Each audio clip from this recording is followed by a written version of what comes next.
পাহাড়পুর বৌদ্ধবিহার বর্তমান ধ্বংসপ্রাপ্ত একটি প্রাচীন বৌদ্ধ উপাসনালয়। পাল বংশের দ্বিতীয় রাজা শ্রী ধর্মপাল দেব অষ্টম শতকের শেষের দিকে বা নবম শতকের শুরুতে এই বিহারটি তৈরি করেছিলেন। 1879 খ্রিস্টাব্দে স্যার আলেকজান্ডার কানিংহাম এই বিশাল স্থাপনাটি আবিষ্কার করেন।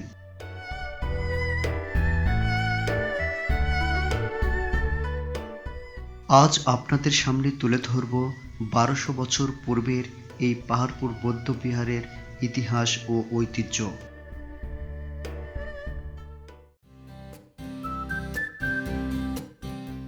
বদলগাছি বাংলাদেশের রাজশাহী বিভাগের নওগাঁ জেলার অন্তর্গত একটি উপজেলা, যা 8টি ইউনিয়ন নিয়ে গঠিত। এই উপজেলার মোট আয়তন প্রায় 214 বর্গ কিলোমিটার। এই বদলগাছি উপজেলা মূলত কৃষি প্রধান অঞ্চল।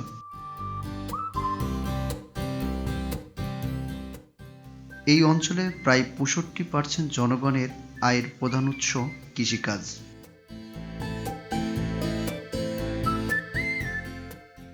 প্রধান কৃষি ফসলের মধ্যে রয়েছে ধান, ডাল, পাট, গম, আখ, আদা, পেঁয়াজ, আলু সহ অন্যান্য শাকসবজি।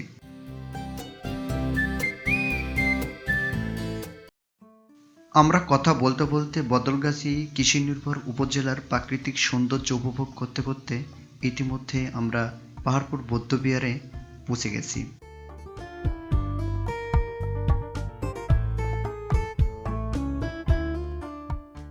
মূল প্রবেশদ্বারের পাশেই টিকিট কাউন্টার, সেখান থেকে 30 টাকার বিনিময়ে টিকিট কেটে ভিতরে প্রবেশ করতে হবে।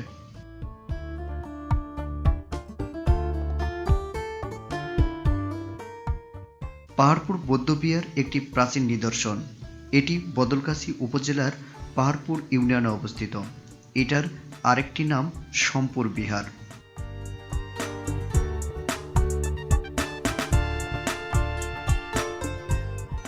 পাল বংশের দ্বিতীয় রাজা ধর্মপাল অষ্টম শতকে বা নবম শতকে পিতৃভূমি বরেন্দ্রতে এই বিহারটি তৈরি করেন।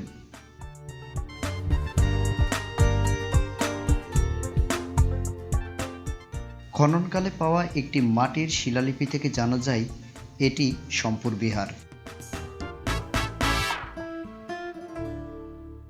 সমতল ভূমি হতে প্রায় 80 ফুট উঁচু ঢিপি হওয়ায় স্থানীয় লোকজন এটিকে পাহাড়পুর নামকরণ করেন।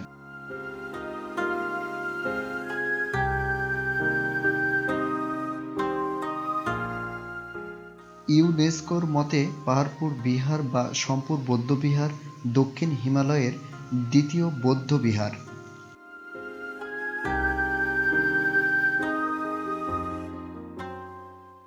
আয়তনে এর সাথে ভারতের নালন্দা মহাবিহারের তুলনা হতে পারে। এটি 300 বছর ধরে বৌদ্ধদের অতি বিখ্যাত ধর্ম শিক্ষাদান কেন্দ্র ছিল।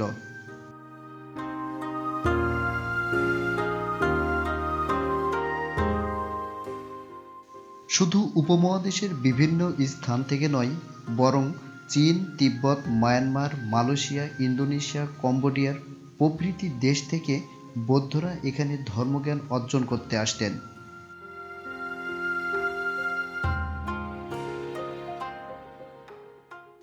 খ্রিস্টীয় দশম শতকে বিহারের আচার্য ছিলেন অতীশ দীপঙ্কর শ্রীজ্ঞান। 1985 খ্রিস্টাব্দে ইউনেস্কো এটিকে বিশ্ব ঐতিহ্যবাহী স্থানের স্বীকৃতি দান করেন।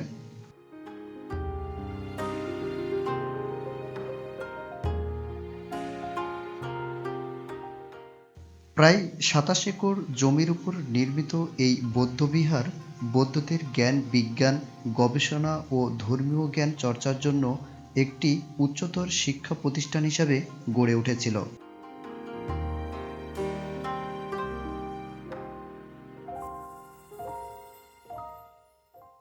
সপ্তম শতাব্দীর মাঝামাঝিতে হিউয়েন সাং পাণ্ড্যবর্ধনে আসেন, তবে তার বিস্তারিত বিবরণ সম্পুরের বিহার ও মন্দিরে কোনো উল্লেখ নেই।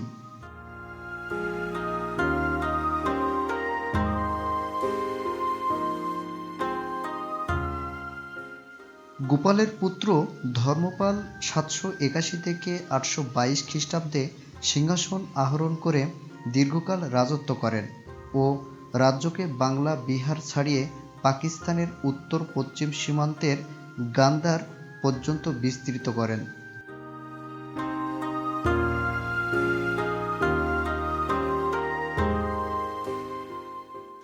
সম্রাট ধর্মপাল অনেক নিষ্ঠাবান বৌদ্ধ ছিলেন এবং তিনি বিক্রমশিলা ও সম্পুর বিহার প্রতিষ্ঠা করেন।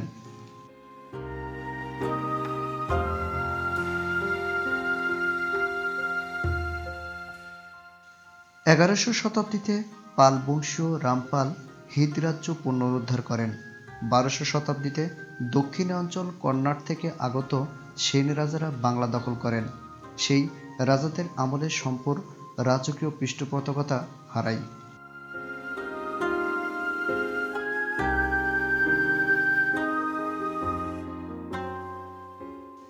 এই সময় শেষবারের মতো সম্পুরের পতন শুরু হয়। সেন শাসনের ফলে পতনের দ্বার প্রান্তে থাকা এই বিহার সম্পর্কে একজন পণ্ডিত লিখেছিলেন,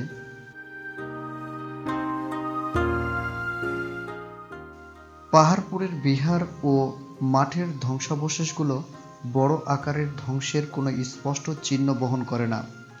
বিহার পরিত্যাগ বা ধ্বংসের মাধ্যমে এই প্রতিষ্ঠানের পতনের অবশ্যই মুসলিম আক্রমণের ফলে সৃষ্ট ব্যাপক অস্থিরতা ও জনসংখ্যার বাস্তবচ্যুত প্রভাব ছিল।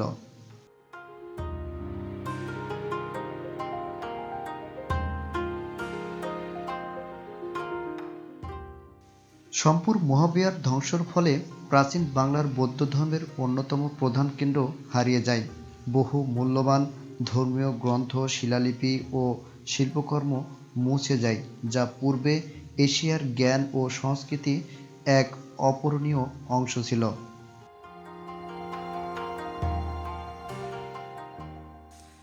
নওগাঁ বদলগাছি উপজেলার পাহাড়পুর বৌদ্ধবিহার, এটা হচ্ছে প্রাচীন একটি প্রত্নতন্ত্র যা প্রাচীন যুগের ইতিহাস বহন করে।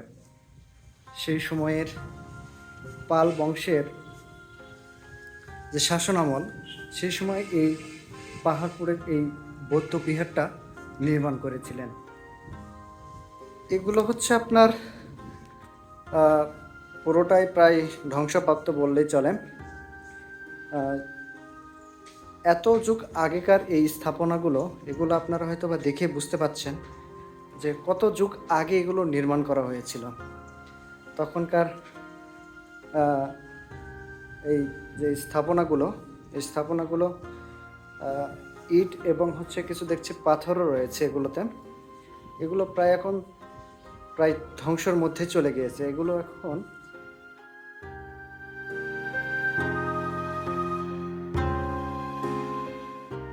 এই সম্পুর বিহার খননের মধ্য দিয়ে সারিবদ্ধভাবে চারিদিকে প্রাচীন বৌদ্ধ ভিক্ষুকদের বসবাসের মোট 177টি কক্ষ পাওয়া গেছে।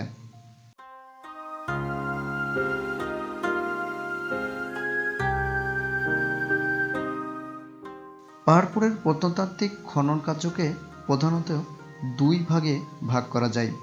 প্রথমত, বাংলাদেশের স্বাধীনতা পূর্বকালীন সময়ে, মূলত ব্রিটিশ যুগে, এবং দ্বিতীয়ত, স্বাধীনতা উত্তরকালে 80-র দশকে।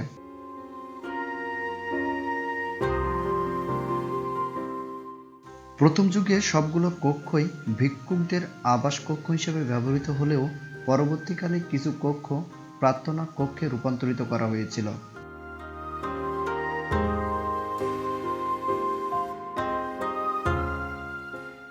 কক্ষগুলোর প্রতিটিতে দরজা আছে। এই দরজাগুলো ভিতরের দিকে প্রশস্ত, কিন্তু বাহিরের দিকে সরু হয়ে গেছে।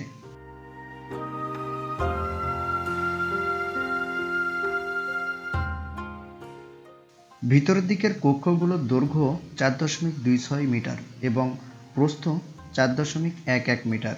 কক্ষের পিছনের দিকে দেওয়ালে অর্থাৎ সীমানা দেওয়াল 4.87 মিটার এবং সামনের দেওয়াল 2.44 মিটার চওড়া। কক্ষগুলোর সামনে 2.5 মিটার প্রস্থের টানা বারান্দা রয়েছে।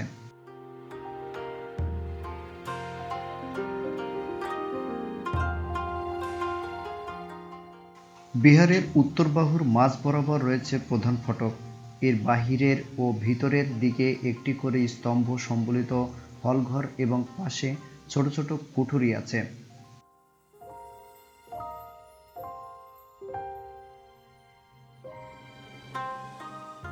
এই কুঠুরিগুলো বিভিন্ন উদ্দেশ্যে ব্যবহার করা হতো। প্রধান ফটক এবং বিহারের উত্তর পূর্ব কোণের মাঝামাঝি অবস্থানে আরও একটি ছোট প্রবেশপথ ছিল।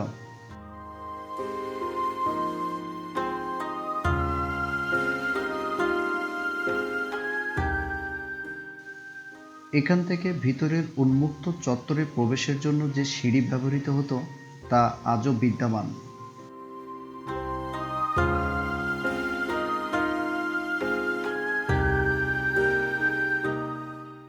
সোমপুর বিহার, বর্তমান পাহাড়পুর বৌদ্ধবিহার, প্রাচীন বাংলার অন্যতম প্রধান বৌদ্ধ শিক্ষা কেন্দ্র ছিল। পাল রাজবংশের অধীনে নির্মিত এই মহাবিহার জ্ঞান, ধর্ম ও সংস্কৃতির এক উজ্জ্বল প্রতীক হিসাবে খ্যাতি ছিল।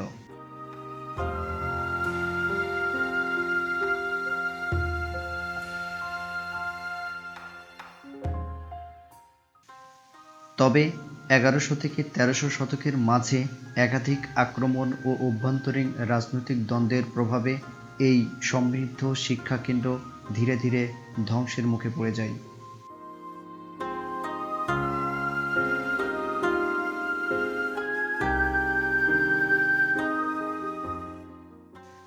শেষ সময়ে বলে নিই এই প্রাচীন স্থাপত্যটিতে কিভাবে আপনারা আসবেন।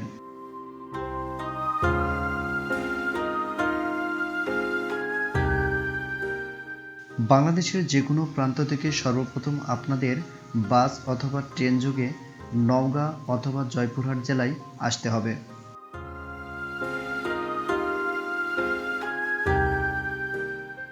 তারপর সেখান থেকে সিএনজি বা বাসে খুব সহজেই নওগাঁ জেলার বদলগাছী উপজেলার পাহাড়পুরের এই বিখ্যাত দর্শনীয় স্থানে আসতে পারবেন।